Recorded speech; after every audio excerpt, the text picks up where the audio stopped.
Bienvenidos, ¿cómo están? Al podcast de Veritas Fidei.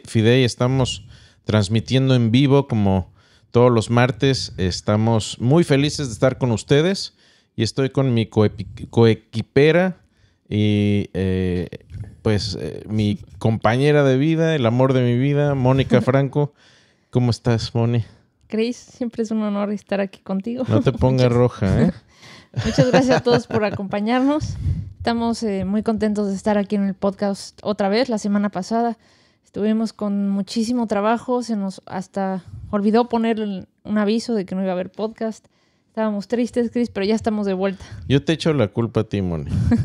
No es cierto. Estamos muy felices de estar aquí con ustedes. Mucho trabajo y muchas cosas que hacer esta semana, pero ya estamos de regreso con este tema tan puntual, tan importante, tan relevante para la cultura actual. Y vamos a seguir viendo el tema y, como dicen, tomando el toro por los cuernos. No nos vamos a ir con rodeos. Y una advertencia también, ¿no?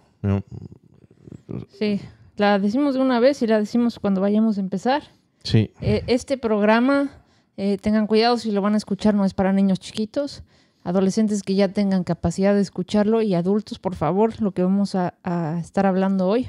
Sí, y no es que vayamos a pasar cosas inapropiadas, pero pues este tema requiere un nivel de madurez que pues ustedes como padres sabrán cómo manejarlo con sus hijos. Pero no vamos a manejar ningún material indebido o inapropiado, pero sí requiere una madurez ya de un adolescente adulto, ¿no? Así es, gracias, Cris. Pues ya aquí están llegando, vamos a ir saludando a los que van llegando. Y otra cosa, también nos vamos a ir de volada, esperemos que nos quede algo de tiempo. Sí, tenemos material relevante, importante y abundante. Entonces queremos hacerlo dinámico. Obviamente, si tienen preguntas del tema o de otro tema, con mucho gusto, por favor, lo pueden poner en nuestras redes sociales, ya sea en Facebook, con la transmisión en vivo también en YouTube. Y bueno, al final también tenemos una lista de correo electrónico para que nos puedan mandar ahí también preguntas, comentarios, etcétera, sugerencias también. Gonzalo López, buenas noches desde Buenos Aires. Como se dice aquí, siempre al pie del cañón, bendiciones. Saludos, Gonzalo, y un abrazo hasta la Argentina. Madeline Rieder, bienvenidos. A pesar de estar hiper ocupados, apreciamos mucho su esfuerzo y tiempo y los amamos y Dios los bendice. Gracias, mamita, los amamos. Un beso, ma.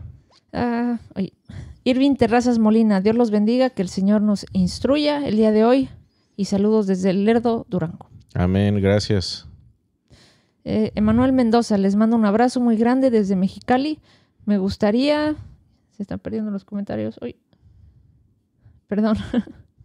Me gustaría preguntarles cuál es su postura respecto al dualismo o la tricotomía en el ser humano. Vamos a hablar de eso hoy precisamente, pero muy brevemente. Yo diría, hay filósofos y teólogos que hacen la distinción de alma, cuerpo y espíritu. Yo simplemente digo, hay una parte material, que es el cuerpo, y una parte inmaterial, que está compuesta por la mente y el espíritu, que es, yo no le veo una distinción material a esta parte. Entonces, a mí me parece más sencillo hablar de mente, diagonal alma, como una sola cosa, y cuerpo. Hardware y software, sencillo. Vamos aquí, Cris. Alirio Augusto Cañaveral Valle.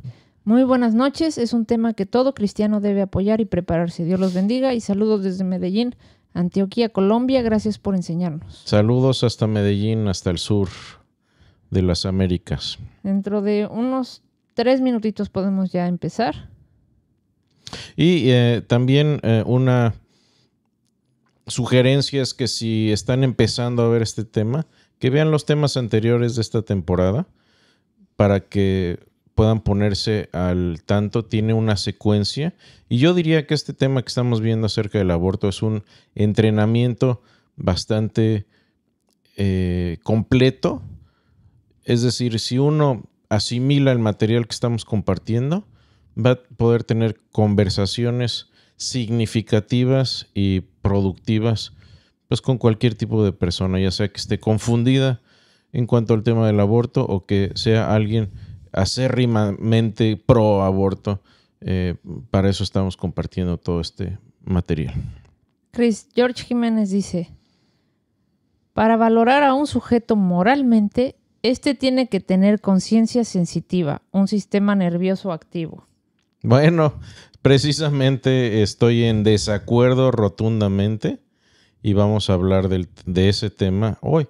Es decir, ¿qué es lo que le da valor intrínseco al ser humano? ¿Sí?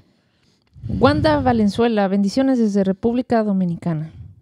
Un saludo, bendiciones hasta República Dominicana, perdón. Sí, Benjamín, adelante. saludos desde Chiapas, México, Cris. Saludos, paisano, hasta Chiapas. Se va a poner muy, muy interesante hoy. Nos vamos a ir de voladas muchísimo. Al final les vamos a pedir que se queden. Vamos a pasar un video poco fuerte. No tiene imágenes que no puedan ver los niños, pero les repetimos, no es programa para niños el de hoy. Sí. Y está, si nos regalan 10 minutos de su tiempo al final para que vean este video. Correcto. Arturo Vela, hola, buenas tardes, saludos desde Aguascalientes, México. Me gustaría conocer su postura sobre la relación del aborto y las actuales marchas de las llamadas feministas que recientemente sucedieron. Bueno, no lo hemos mencionado, pero hay muchos movimientos feministas. Creo que hay el feminismo correcto y el feminismo incorrecto. El feminismo correcto es aquel que promueve a las mujeres que tengan igualdad de derechos, hombres y mujeres, que promueve que somos hechos a imagen de Dios con aptitudes complementarias, que hay diferencias, sí, pero esas diferencias son importantes porque Dios así las estableció, etcétera. Ese es, yo creo, el feminismo correcto en el buen sentido de la palabra. Y está el feminismo liberal de izquierda que promueve básicamente la autonomía e independencia de la mujer a toda costa por encima de todo lo demás. Y eso es dañino porque ponen los derechos de la mujer por encima de los de sus hijos, de su esposo, incluso por encima de Dios.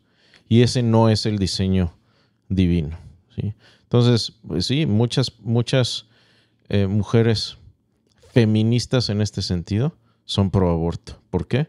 Porque promueven la autonomía máxima de la mujer por encima de todo lo demás. Hola, saludos desde Bolivia, Alexander Cooper. Chris, ¿qué te parece que si arrancamos? Al final vemos si nos da tiempo de seguir saludando. Adelante, pues. De nuevo, de volada, este no es un programa para niños, adolescentes con bastante madurez y adultos, por favor. Adelante. Correcto. Chris. Bueno, habíamos dicho que el argumento básico que estamos manejando es que, uno, el matar seres inocentes, seres humanos inocentes intencionalmente es inmoral. Dos, que el aborto elimina a un ser humano inocente y por conclusión, por ende, el aborto es inmoral. Ahora, ¿por qué es inmoral? Bueno, punto número uno, vamos a ver dos puntos. El punto número uno y el más breve que vamos a ver hoy es ¿qué es el aborto? Y aquí es interesante que incluso las personas que están a favor del aborto, cuando son honestas, pueden definirlo correctamente. Y aquí lo que vamos a hacer es citar a varias personas eminentes y prominentes que son pro aborto y que admiten que el aborto mata intencionalmente a un ser humano. Y vamos a dar unas cuantas citas que me parece, Moni, que vas a compartir también en pantalla. Sí. Son 6. Sí. La primera es Warren Henn. Warren Henn es el autor de un libro que se llama Abortion Practice, la práctica del aborto. Y en una conferencia de Planned Parenthood, que ya mencionamos que es la organización de salud más grande de Estados Unidos, que promueve y ejecuta abortos, dice así: hemos llegado a un punto en esta tecnología concreta, que es el aborto por dilatación y evacuación, en el que no hay posibilidad de negar un acto de destrucción. Lo tenemos ante los ojos. Las sensaciones de desmembramiento fluyen a través de los forceps como una corriente eléctrica. Terrible esta cita. Una editorial también que se llama en Estados Unidos que se llama California Medicine, es una revista de medicina, dice así: dado que la vieja ética todavía no ha sido desplazada del todo, ha sido necesario separar la idea del aborto de la idea de matar, que sigue siendo socialmente aborrecible. El resultado ha sido una curiosa evasión del hecho científico que todo el mundo conoce realmente, de que la vida humana comienza en la concepción y es continua, ya sea intra o extrauterina, hasta la muerte. La considerable gimnasia semántica que se requiere para racionalizar el aborto como otra cosa que no sea eliminar una vida humana sería ridícula si no se presentara a menudo bajo auspicios socialmente impecables. Se sugiere que este tipo de subterfugio esquizofrénico es necesario porque mientras se acepte una nueva ética, la antigua aún no ha sido rechazada. Interesante esta cita, pero lo admiten. El aborto elimina a una vida humana. Cita número 3, muy breve. Otra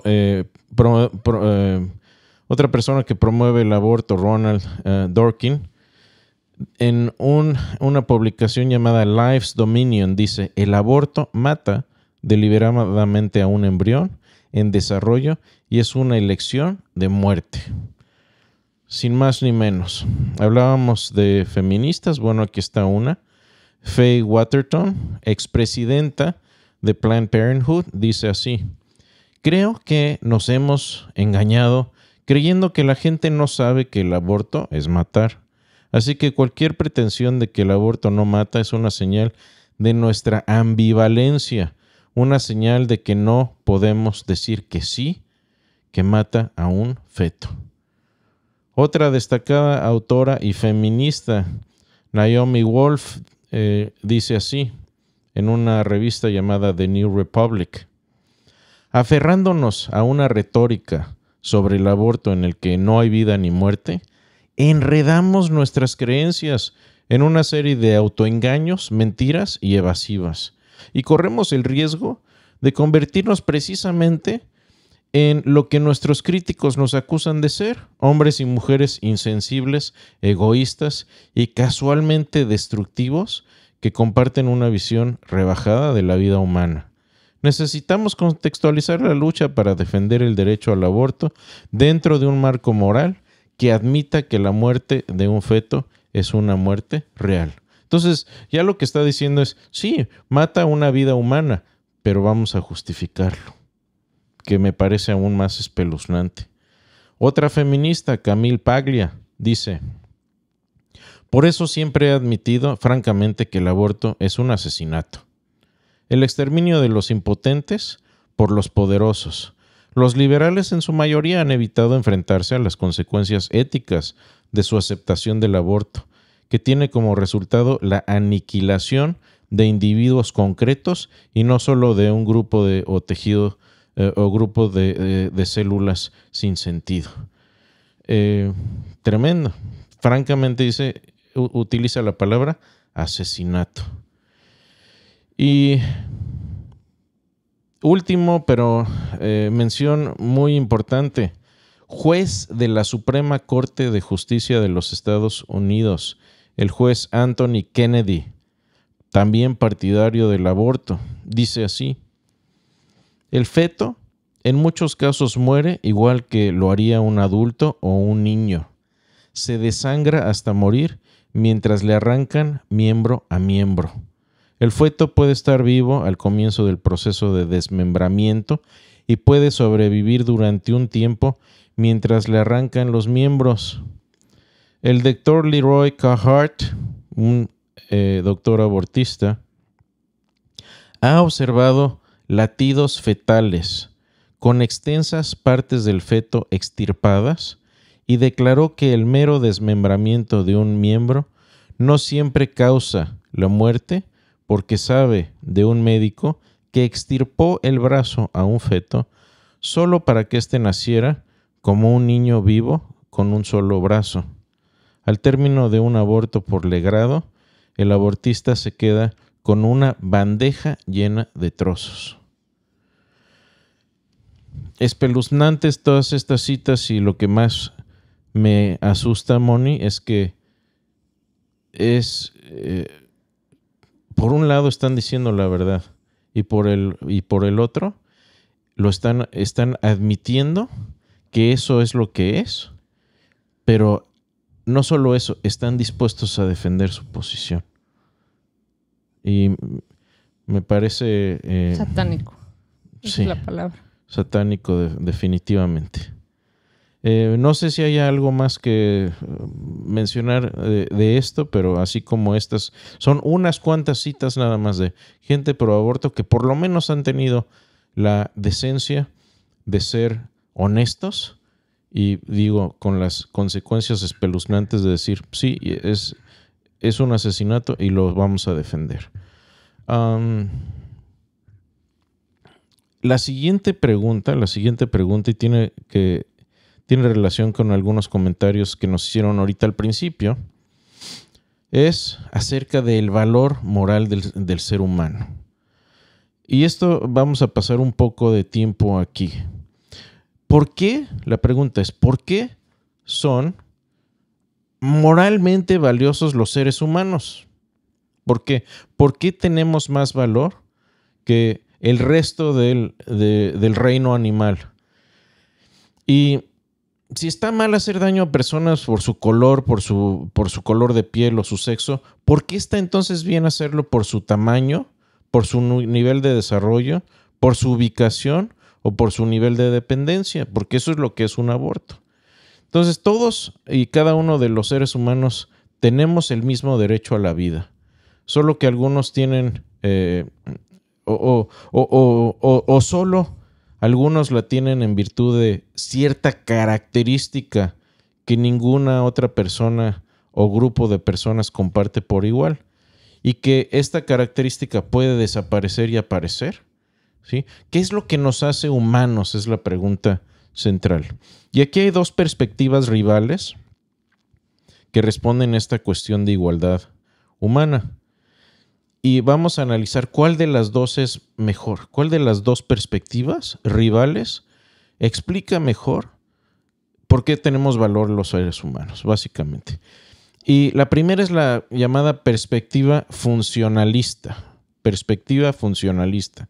Tiene que ver con función. Y esta perspectiva dice que los humanos nacen en un momento dado, pero solo adquieren valor moral más adelante en virtud de alguna característica que adquieren, como dijo una de las personas. No, es que esta persona nace, pero solo adquiere valor moral cuando se forman sus neuronas o cuando se forma su columna vertebral. Y he tenido muchas conversaciones acerca de esto. Pero, ¿y por qué las vértebras? ¿Por qué no un brazo o los ojos? En el momento en que ya puede ver, ya es persona. ¿Por qué estas arbitrariedades de decir? Y sabes que en el mundo del aborto, mucha gente tiene diferentes opiniones. Como ya hablamos en un ejemplo pasado, Moni, unos dicen, en el momento en que respira y se le llenan los pulmones. No, en el momento en que nace, que ya sale de la mamá. En el momento en que le late el corazón. Que le late el corazón. A los 3 meses. ¿Por qué a los 3 meses? Quién sabe, así se les ocurrió.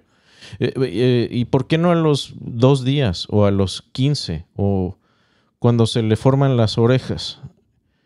No sé, es todo arbitrario. Entonces, esta es la perspectiva, de hecho.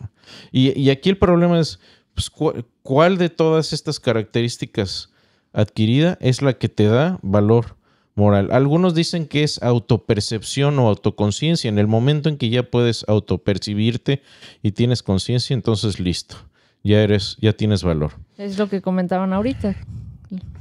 Exactamente. Entonces, esta persona que está comentando es funcionalista. Y ahorita vamos a mencionar por qué eso no funciona. Entonces, por ejemplo, Una persona pro aborto, dice una persona que se llama Marianne Warner, distingue entre seres humanos y personas humanas. Y aquí es un problema, porque cuando nos metemos a discutir la cuestión de la persona, ahí te digo, cada quien escoge lo que le gusta de características para que el ser humano ya sea persona y por ende ya tenga valor moral. ¿Sí? Entonces, esta persona dice que solo las personas humanas tienen derecho a la vida y afirma que las personas son conscientes de sí mismas, capaces de interactuar con su entorno. Fíjate, le agrega, ¿no? Conscientes de sí mismas, capaces de interactuar con su entorno, capaces de resolver problemas complejos. No, pues ahí ya. Tienen un concepto de sí mismas y son capaces de verse a sí mismas existiendo a lo largo del tiempo. Entonces, esa es su lista de esta señora. Pero hay otras listas. Joseph Fletcher, otro abortista, dice que hay un conjunto similar de criterios para la condición de persona, a saber, una capacidad inmediata de inteligencia mínima. ¿Cuál inteligencia mínima? Buena suerte, ¿no? O sea, te van a hacer un examen, ¿no? A ver, aquí está tu examen de inteligencia mínima. Si lo pasas, listo. Ya eres persona. Y una capacidad inmediata de inteligencia mínima, conciencia de sí mismo, autocontrol, curiosidad y capacidad para relacionarse con los demás. Ahí en la capacidad de relacionarse ya perdimos a la mitad de la población, ¿no, Moni? Sí. El doctor Paul D. Simmons, otra persona, también tiene su lista. Dice que los seres humanos llevan la imagen de Dios. Bueno, uno diría, bueno, va bien, ¿no? Y por tanto tienen valor como personas, pero no en virtud del tipo de cosa que son miembros de un tipo de una especie natural, sino solo por una propiedad adquirida, en este caso, la capacidad inmediata de autoconciencia. Entonces, él dice, sí, son valores porque llevan la imagen de Dios, pero esta imagen de Dios implica la autoconciencia. Y ahí ya tenemos un problema. Él dice que una persona sostiene que tiene capacidades de reflexión, respuestas racionales, experiencia social, percepción moral y autoconciencia. Pues aquí ya eliminó, por ejemplo, a los cigotos, porque como los menciona como meros grupos de células humanas, no tienen esta capacidad y por tanto no son portadores de la imagen de Dios. Eso es lo que él dice. Uh-huh. Entonces, cada quien tiene su lista, ¿no? Aquí. Y algunos que dicen, no, es cuando ya se le forma el cerebro, el latidos de corazón, lo que tú quieras, ¿qué es? Mi primer pregunta es, ¿y por qué? ¿Y por qué tengo que aceptar tu lista y no la de otra persona? ¿O por qué no puedo hacer yo mi propia lista? Uh-huh. ¿Sí? No tiene ningún sentido y no se deriva de la ciencia. Se deriva de, no sé, de sus propios deseos. La segunda perspectiva es la perspectiva ontológica o esencialista. Antes de que adelante, te vayas, diste un ejemplo ahí de que tiene en la lista que mencionaste, dijiste que pueda resolver problemas, ¿no? Uh-huh. Entonces, un bebé de 3, 4, 5, 6 meses que no sabe ni hablar ni puede resolver problemas, entonces también entra en la lista de que no es ser humano, no es persona humana. Y vamos a ver eso, pero precisamente es eso, y es lo que dice gente que defiende el aborto, pero también el infanticidio, como Peter Singer, que hablamos de él la vez pasada. Uh-huh. Él dice, o sea, no se hagan tontos. Si van a promover el aborto y van a promoverlo, promuévanlo bien, pero también eso implica que también tienen que defender el infanticidio. Uh-huh. Y él lo defiende, es lo que él dice. Defiende incluso el infanticidio. Entonces, esta perspectiva me parece que es la correcta, que es la ontológica. Esta dice que los seres humanos son valiosos por lo que son, por su esencia, no por la función que desempeñan, ¿sí? Y es cierto que los humanos somos diferentes enormemente en cuanto a talentos, logros, grado de desarrollo. Todas estas características pueden cambiar, ¿sí? Pero lo que no cambia es la esencia. Y esta esencia básicamente es que todos llevamos la imagen, ¿sí? La huella digital de nuestro creador. Y el derecho a la vida de cada persona nace cuando ellos empiezan a existir, es decir, cuando uno es concebido. Dicho de otro modo, los seres humanos tenemos dignidad intrínseca, ¿sí? Por ejemplo, vamos a dar un ejemplo aquí. Vamos a hablar de un vago indigente que vive en una playa y vamos a compararlo con un profesional universitario. Los dos son iguales en dignidad intrínseca. Es lo que estamos hablando. Sin embargo, difieren en la dignidad que se les atribuye. ¿Sí? El universitario ha florecido de acuerdo a su naturaleza. El vagabundo de la playa no ha estado a la altura de su naturaleza.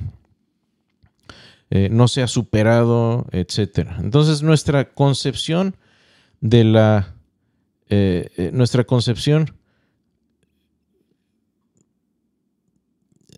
patología del excepcionalismo humano quiere decir esto. Quiere decir que cuando tienes un ser humano, obviamente tienes un ideal.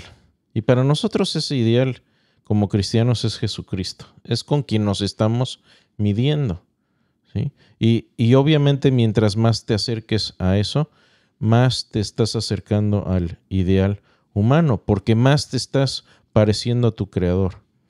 Pero, por ejemplo, un perro, si decimos, bueno, esta persona no sabe leer, es porque está su potencial bajo, pero tiene la esencia de Dios. Por ejemplo, si vemos un perro que no sabe leer, bueno, pues eso no es una tragedia, porque los perros no esperamos que sepan leer. Pero un vagabundo de playa que no sepa leer, sí es una tragedia, porque esperamos que toda persona pueda por lo menos llegar a esos grados de poder leer, escribir, etc. Entonces, a veces no prosperamos como humanos debido a enfermedades, a lesiones, o por nuestra propia culpa, o por factores fuera de nuestro control. Otras veces son problemas de carácter que nosotros mismos nos causamos. Pero en todo caso, esta perspectiva ontológica dice que todos los humanos tienen una dignidad natural, intrínseca, y somos igualmente portadores de la imagen de nuestro Creador. Y el hecho de que no todos lleguemos a florecer de acuerdo con esta imagen solo habla de nuestra incapacidad para vivir de acuerdo con ese estándar, no de la propia imagen de Dios que se esté estropeando naturalmente en nosotros. Tenemos ese valor por lo que somos, no por cualidades que tengamos. Entonces, en pocas palabras, el vago indigente en la playa y el erudito son igualmente valiosos, portadores de la imagen de Dios, y por ende tienen el mismo valor intrínseco. Pero el segundo hace un mejor trabajo en estar a la altura de esta imagen, ¿sí? Ahora, no sé si hay algo que comentar esto, pero esta perspectiva inicial que vimos de función, la funcionalista, tiene problemas porque se basa en una filosofía que es la filosofía del cuerpo diagonal ego, el yo, cuerpo y yo. Y ellos separan el cuerpo del ego. Es una cosmovisión que hace esta separación. Entonces, según este dualismo de cuerpo-ego, uno no es solamente su cuerpo. Más bien tú eres tu ego, ¿sí? Tú eres tu cuerpo y tu ego. ¿Y tu ego qué es? Tu ego eres tú, tus pensamientos, tus objetivos, tus deseos y tu conciencia, ¿sí? Entonces, ellos dicen, se concibió un organismo humano pero solo más tarde, tras un desarrollo neurológico significativo, tú apareciste como persona. ¿Sí? Entonces, este dualismo de cuerpo-ego es problemático porque sí es cierto, si esto es verdad, entonces tu mamá, ¿sí?, nunca te ha abrazado, ya que no puede abrazar tus deseos, tus pensamientos, tus objetivos. Acabas diciendo cosas como: mi cuerpo apareció antes que apareciera yo. Una vez fui un embrión antes de que apareciera mi yo, mi ego consciente. Además, tú apareces y desapareces cada vez que pierdes temporalmente tu conciencia, o si no tienes deseos o pensamientos u objetivos. Por ejemplo, cuando estás bajo los efectos de la anestesia, pues ya perdiste tu ego y ya eres... Sí, entonces te anestesiamos y, bueno, ¿qué tal si lo matamos? Ya no cometemos un crimen si lo matamos. Ya no es una persona. Anestesiado, porque ya perdió el ego y ya no es persona. ¿Sí? Entonces, de hecho, por ejemplo, curar trastornos de la personalidad, por ejemplo, las personas que tienen múltiples personalidades, estarían haciendo un asesinato masivo cuando los curan y les tratan de eliminar todas las personalidades extras que tienen. ¿Por qué? Porque están destruyendo varios egos y cada ego tiene sus propios deseos, sus propios pensamientos, sus propios objetivos. Y por último, este dualismo de cuerpo-ego no puede explicar afirmaciones tan sencillas como decir: te estoy viendo, porque estos actos sensoriales, como el ver, implican actos temporales, es decir, te estoy viendo, pero necesito mis ojos para verte, y también necesita un acto intelectual o mental. ¿Sí? Explicado mejor sería esto: el ser humano es la unión dinámica de un cuerpo físico y de una naturaleza inmaterial, que yo llamo alma-mente. Ahí es donde me preguntaban al principio: ¿cuál es tu postura en cuanto al alma, mente? Algunos dicen hasta espíritu y cuerpo, ¿sí? Yo simplemente, es sencillo, como ingeniero, es hardware y software, lo material y lo inmaterial. Y la parte inmaterial la pongo en un solo en un solo tipo de sustancia, por decir. Bueno, otros problemas de estas interpretaciones del valor moral humano basados en el rendimiento o la función es uno que carecen de justificación. No puedes justificarlas. ¿Por qué? Pues diría, como les decía, ¿por qué es valiosa la capacidad inmediata de autoconciencia o conciencia o de verse a uno a sí mismo? ¿Por qué esto y no otra cosa? Entonces, exigir este tipo de autoconciencia arbitrariamente no tiene relación con el valor moral de una persona. Entonces no veo relación entre los dos. También exigir una conciencia inmediata ejercitable excluye a aquellos, como dijimos, que están en cirugía, anestesiados. Y también exigir estas estructuras neuronales básicas del cerebro para la conciencia excluyen a todos aquellos cuyos cerebros están temporalmente dañados.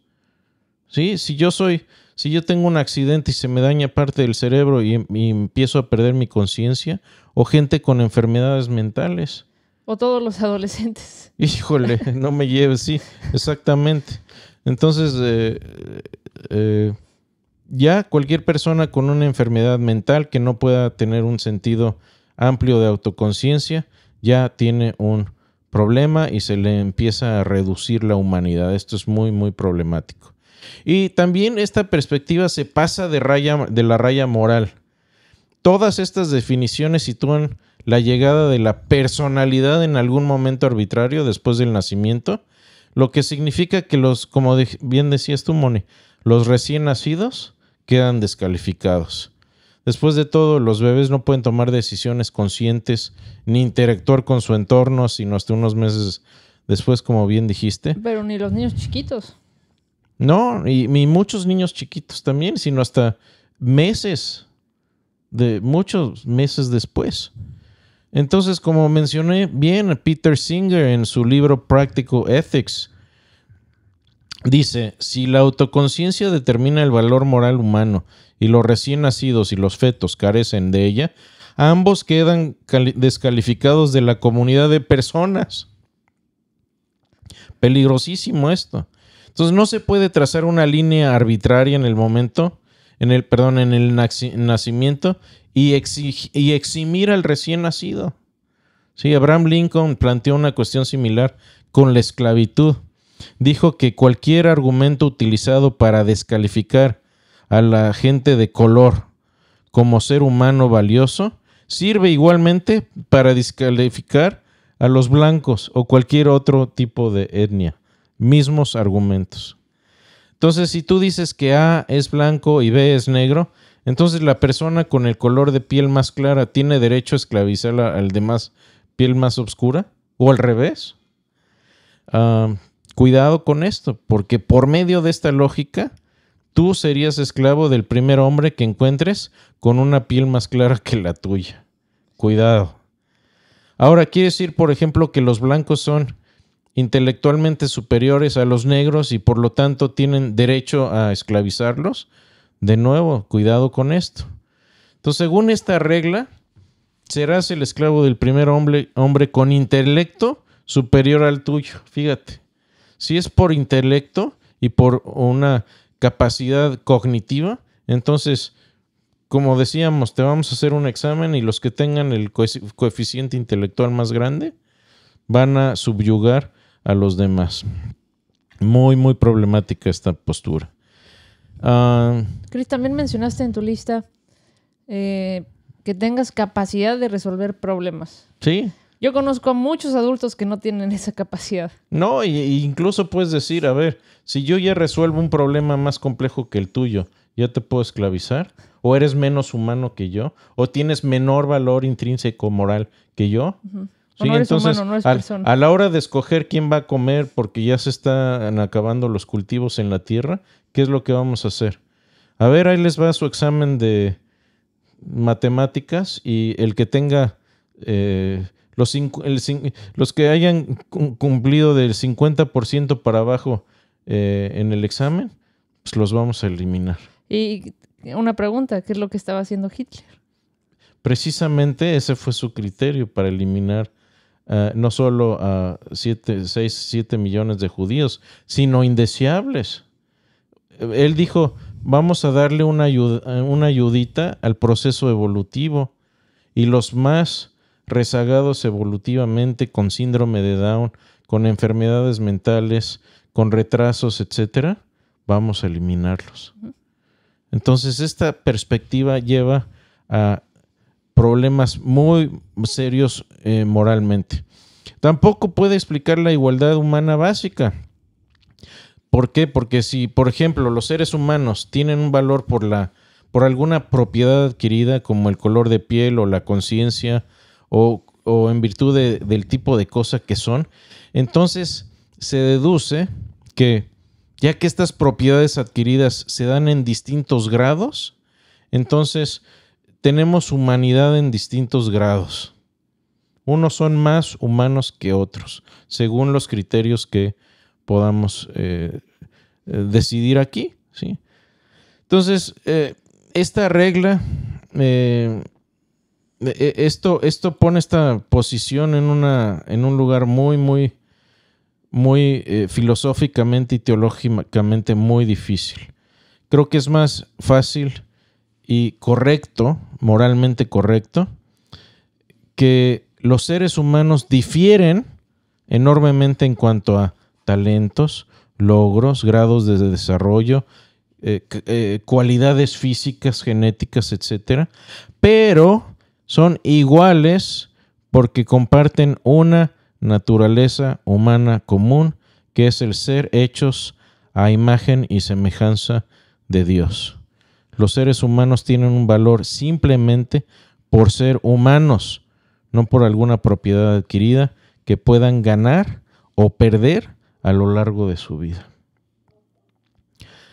Y bueno, todos estos ejemplos están sujetos también a otros contraejemplos. Vamos a ver un ejemplo. Si tenemos deseos inmediatamente ejercitables,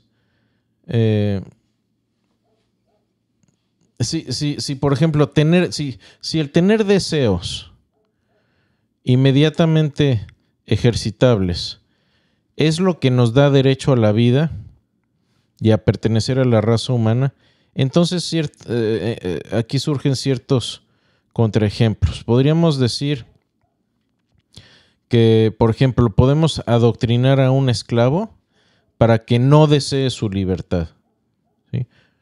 Adoctrinamos a una persona lo suficiente, la esclavizamos y la convencemos de que no quiera su libertad.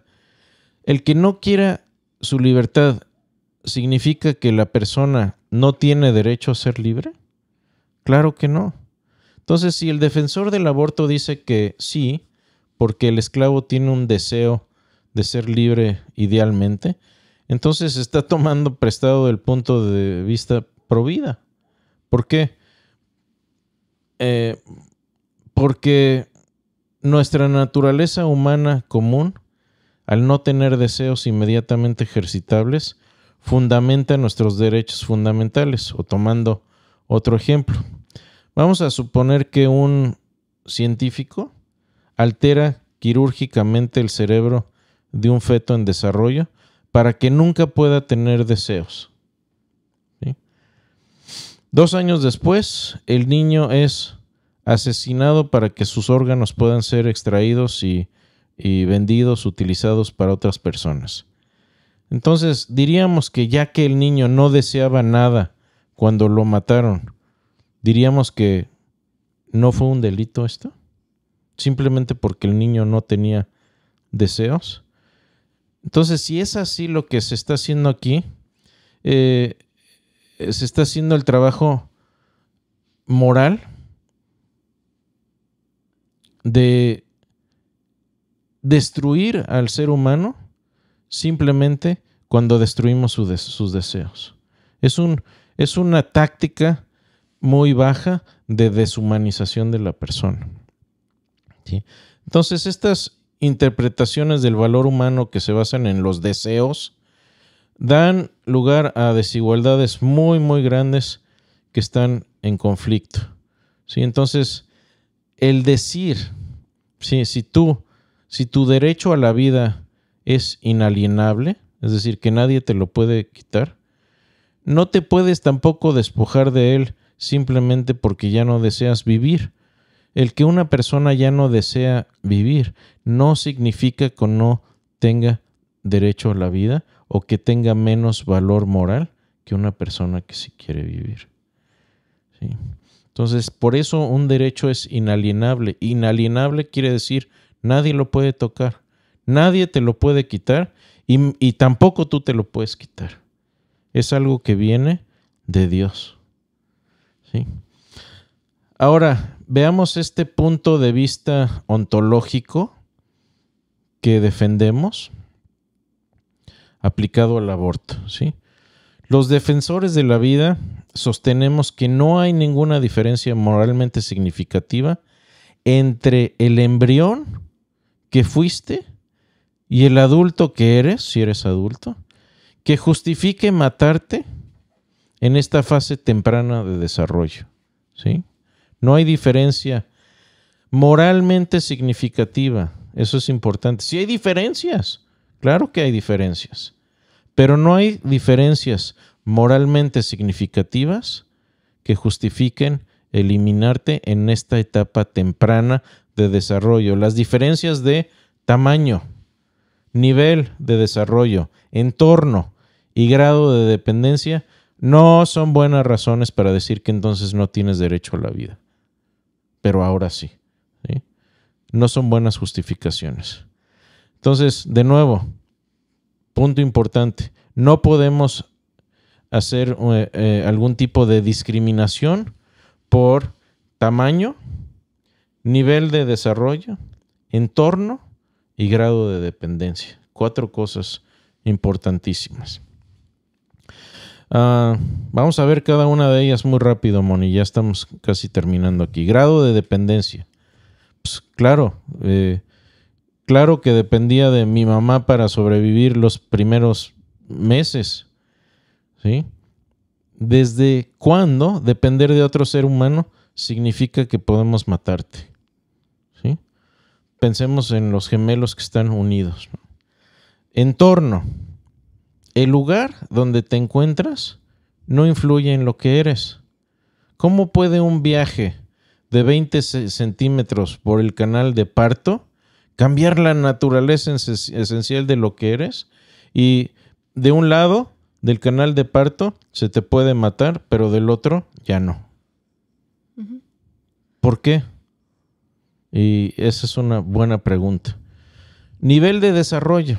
Obviamente, estabas menos desarrollado como embrión, pero los niños de 6 meses están menos desarrollados que los adolescentes, tanto física como mentalmente. Pero no creemos que podemos matar ni a uno ni al otro. ¿Sí? ¿Por qué? Porque no hay una diferencia moral que justifique su eliminación. Y el tamaño, claro, cuando eras embrión eras más pequeño, pero ¿desde cuándo el tamaño de tu cuerpo determina tu valor? O sea, ya subí 15 kilos, entonces ya soy más valioso. O una persona de 1,50 es menos valiosa que una de 2 metros. Obviamente no. Entonces, antes, años atrás, la gente discriminaba por el color de piel y ahora también por el sexo. Pero ahora con el aborto estamos discriminando por el tamaño, nivel de desarrollo, ubicación y grado de dependencia. Entonces hemos simplemente cambiado una forma de intolerancia por otra. Y por el contrario, los defensores a la vida sostenemos que ningún ser humano, independientemente de su tamaño, nivel de desarrollo, entorno y grado de dependencia, raza, sexo o lugar de residencia, debe ser excluido de la familia humana. En otras palabras, escuchen esto. Nuestra perspectiva de la humanidad es inclusiva, abierta de par en par a todos, especialmente a los pequeños, a los vulnerables y a los indefensos. Y creo que ese es el resumen de este último punto, Moni. Creo que tenemos tiempo hasta tal vez para preguntas y respuestas. Tenemos el video ahorita. Y el video que les... Sí, ajá. Pero antes de pasarlo, ese punto se me hace impresionante. O sea, estás dentro de la pancita de tu mamá. Uh-huh. Ahí no tienes valor. Una vez cruzando de ahí, ya tienes valor. Ya no te pueden matar, ¿no? Entonces, sí. Es lo que te da valor es que ya no estés en el vientre. En el vientre. Ya, eso es lo que... Mientras estés en el vientre, no tienes valor. Así vayas a nacer en unas horas, si sigues en el vientre, no tienes valor. O tienes el valor que te dé tu mamá. Y eso es problemático. Por ahí, no recuerdo quién lo dijo, pero alguien dijo que si los vientres de las mamás tuvieran ventanas, se terminarían los abortos. Y creo que tienen mucha razón, porque hay clínicas de aborto y hubo en Estados Unidos también ciertas leyes y en algunos estados de aquí de Estados Unidos, de la Unión Americana, antes de que una persona tenga un aborto, se le requiere de hacer un ultrasonido. Y esto no es crueldad, pero muchas veces una mamá se le hace el ultrasonido y ya se hace una experiencia personal con su hijo. Porque, de nuevo, ven sus manitas, sus ojos, su cabeza, sus partes, ven que se mueve, etc. Y al ver esto uno dice, uno no puede negar la humanidad de un bebé. Cris, antes de pasar al video, aquí hay un comentario que se me hace muy importante, que lo vamos a ver más adelante, pero por si esta persona se va a desconectar. Génesis Scarlett dice: el tema del aborto es muy difícil para mí, ya que sufrí un aborto espontáneo el año pasado y fue terrible para mí. Pero lo que más me dolió es que la gente minimiza el sufrimiento de padres que han perdido a su bebé antes de nacer, solo porque el bebé era pequeño, según ellos. Como no lo conocimos, no llegamos a amar como a un niño que hubiéramos tenido en los brazos. Pero no es así. Un aborto puede destruir a los padres que anhelaban a ese bebé. Y lo leo porque va de la mano con el video que vamos a pasar. Y terminando el video podemos comentar esto y podemos comentar algunos puntos del video. Desde luego, y yo solamente quisiera decirle algo a Génesis. Lo siento mucho. Así es. Siento mucho tu pérdida. No, porque es la pérdida de un ser humano, un bebé. Y creo que cuando tratamos de darle explicaciones a una persona que ha perdido a un ser querido, ¿sí? Estamos siendo no solo insensibles, sino estamos insultando la imagen de Dios de esa persona. Vamos a ver el video. My friend said we drove quite a little bit to be here today. Before I get into my question, I just wanted to say my daughter's name is Clementine. She was 5 months along when she was aborted in New Jersey. My daughter was healthy. I begged her mother not to go through with the abortion. For 5 months, we went back and forth. I don't hate my ex. I love her. And I'm working on forgiving her. She was confused. She was uncertain. And she had doubts. Mike Tyson has doubts before he gets into a ring. This was an option, and she took that option, and she regrets it now. Why do you think, and this is just a thought that just came into my head, why do you think that people dehumanize my Clementine?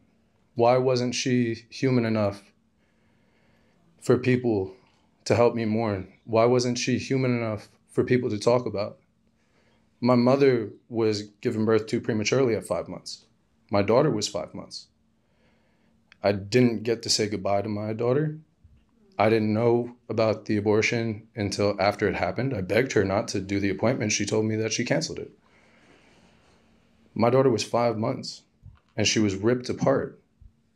My daughter doesn't get a funeral. My daughter doesn't get respect. As my friend asked, medical testing on a healthy baby. Why? My girlfriend didn't pay for the abortion. The clinic did. How much money did they make off of my daughter's body? How many other babies did the doctor kill since she's been dead? This has been a month and 3 days. This happened March 12th and 13th. My daughter was conceived October 25th. She was supposed to be born July 20th. My daughter was a person. My daughter is an angel. And I pray for her every single day. I talk to her. I still feel like she's there. I feel like on July 20th, my daughter is going to be there. She doesn't get a funeral. I have her sonogram picture the first time I heard her heartbeat. And I bring this up to people and I say, well, she had a heartbeat. Wasn't she a person? And I'm being told she's a fetus, which, by the way, everybody, that's Latin for offspring. Okay? So I don't know why we're speaking Latin. I speak English. And my daughter not only matters, but I do not want my daughter to be forgotten. I want my daughter's story to be talked about. I want her to be remembered. She wasn't just a fetus. And yeah, maybe she was just a 10%. Maybe. But she was a lot more than that for me. For 5 months, I'm told by my friends, I'm crying over somebody I never met before. I'm told by people, well, she wasn't even a person. She was just a fetus. She wasn't even a baby. She wasn't fully developed. My daughter was still growing. And my relationship with my daughter was going to grow for the rest of our lives. Why isn't my daughter human enough for people to care? Why isn't my daughter woman enough for her to have a body and for her to have a choice? My original question when I was coming up here was, can I see the clamps? I don't want to see the clamps no more. I've heard enough about it and I've seen the pictures. And yeah, the guy said Wi-Fi and Google search. You could Google what it looks like. It's out there. I did. I wouldn't recommend it. I still have nightmares. My daughter was going to be beautiful, but now I don't know where she is. And I'm just so confused. I get it. I'm just a man. You know what I mean? But men, we're not supposed to have feelings. As a father, because I'm still a father. As a father, I'm just supposed to forget. I'm just supposed to move on. And I'm confused. So my question really isn't for you because you understand. My question is really for society. Why doesn't my daughter matter? Why wasn't she enough? Why didn't she get a chance to live? And ultimately, no, I'm not blaming my ex. She had doubt and she regrets it. Ultimately, this is our government's fault. We've stopped evil laws in the past, in America, in Germany, and you guys know what I'm talking about. We came together and we stopped evil laws. This is an evil law that killed my daughter. Her mother did not kill her. Again, doctors like this man right here, you're not to blame. Thank you for doing what you're doing and thank you for speaking up because this is important. And not enough men care enough to speak up. So thank you. I hugged this man today. I don't know who did this to my daughter. I wish I could ask him, was my daughter beautiful? That's all I want to know. What did her face look like? My daughter matters. And I really hope that everybody remembers Clementine. And I hope you think about Clementine as much as I do. She is loved and she is not forgotten. And I hope that everybody can keep her memory alive too. Thank you. Well, your daughter is beautiful. She's more beautiful than us because she's not here in this imperfect world. To answer your question bluntly as to why didn't Clementine matter enough? The answer is people don't want her to matter because they don't want to have to accept responsibility for their actions. They want to dehumanize, right? They want to use words like fetus or embryo or zygote, which is a stage of our life that we all once were, to separate the child in the womb from us, persons outside the womb. Because when you look at the stages of genocide, number 4 is dehumanization. So when we use words like zygote or embryo or fetus, it's not because we're trying to be scientifically precise and saying, oh, an embryo in this stage, a human in this stage, the embryo stage. We use that word because we try to make it seem like they're not like us. Because if we would defer to her as a baby, as a beautiful little girl that she was and she is, right? If we refer to her as a baby, it makes us think twice about saying, yeah, I think abortion should be legal. And we want to say abortion should be legal because abortion allows us to not accept consequences and responsibility. It allows us to have sex with however many people we want, to seek pleasure wherever we can find it, and not accept a responsibility for our actions and to be adults. Once we refer to our children in the womb as children, as they are, as young ones, right? As offspring, what the definition of fetus is, that changes the entire conversation.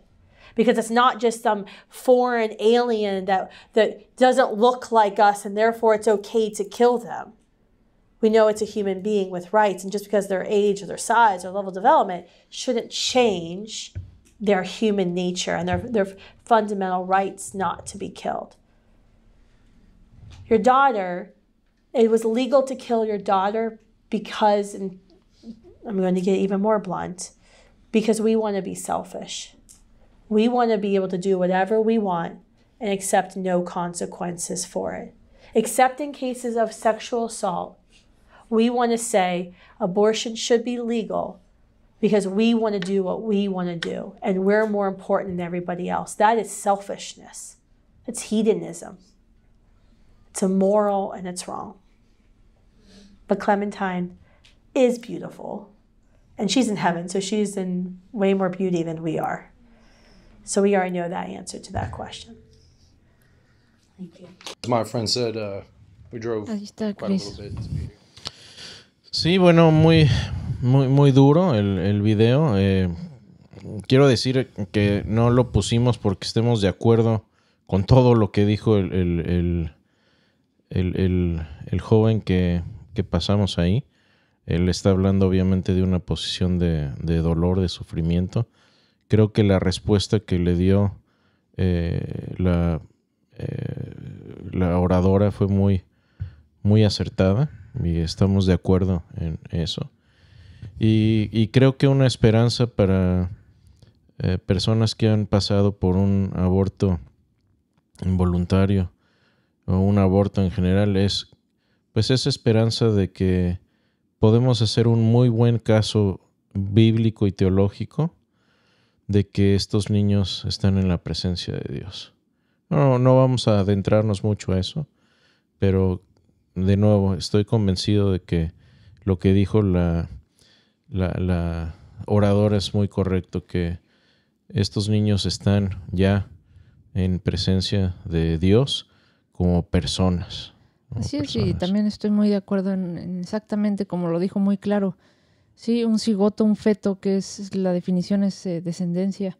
Un cigoto es un feto, es un estado, es solamente un estado de tu vida. Es así una como etapa es de una etapa desarrollo. de tu vida, perdón. Uh-huh. Así como lo es ser bebé y que nada más puedes tomar leche y no puedes comer comida sólida, es una etapa de tu vida. Así como eres niño, así como eres adolescente, así como llegas a la vejez, son etapas de un ser humano. Y la etapa no te hace más valioso o menos valioso. Sí, uno puede decir con toda confianza que fui un cigoto, fui un feto, fui un embrión y fui un bebé, fui un adolescente, gracias a Dios ya no lo soy, etcétera, ¿no? Pues esto es lo que queríamos compartirles. Vamos a ver más de este material. No hemos terminado. Yo creo que la próxima vez terminaremos con este tema. Y bueno, vamos a analizar algunos argumentos más. Ya vimos muchos de ellos, ya los respondimos, los refutamos.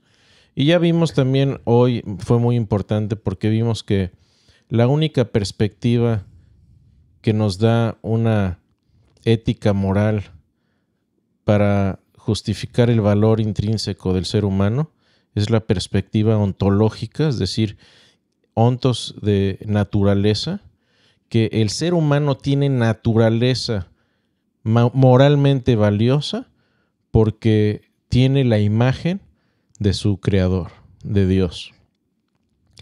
Y al menos que tomemos esa perspectiva, vamos a batallar con otras perspectivas para decir el ser humano tiene valor intrínseco, moral. Muchas gracias, Chris. Antes de irnos, podemos cerrar con una oración y una oración muy especial para Scarlett, Génesis Scarlett. Desde luego. Señor, te damos muchas gracias por poder hablar abiertamente de estos temas, que aunque difíciles, que aunque nos cargan, nos pesan a veces, podemos traerlos a ti y esclarecer cosas que a veces son tan confusas o que por lo menos el diablo y la sociedad han tratado de confundir en sobremanera. Y te pedimos también por personas en particular como Génesis y muchos otros que han perdido hijos, ya sea que hayan nacido o no, y que tú les des el consuelo y la paz que solamente tú puedes otorgar y solamente tú puedes dar, con el consuelo de que ellos están ya en tu presencia, Señor. Y a los que estamos aquí todavía, danos por favor la habilidad de maravillarnos de tu creación, de un bebé, del proceso de gestación, que es nada menos que milagroso, incomprensible en muchos aspectos para la ciencia, pero es algo que tú diseñaste y por eso te damos las gracias. En nombre de Jesús. Amén. Amén. Muchísimas gracias a todos. Gracias a todos, Moni. Gracias por estar conmigo, por aguantarme en estos temas tan difíciles y gracias a todos ustedes por estar con nosotros y escucharnos y por sus palabras de ánimo y sus preguntas y comentarios. Dios los bendiga y nos vemos el próximo martes si Dios nos lo permite. Hasta luego. Hasta luego.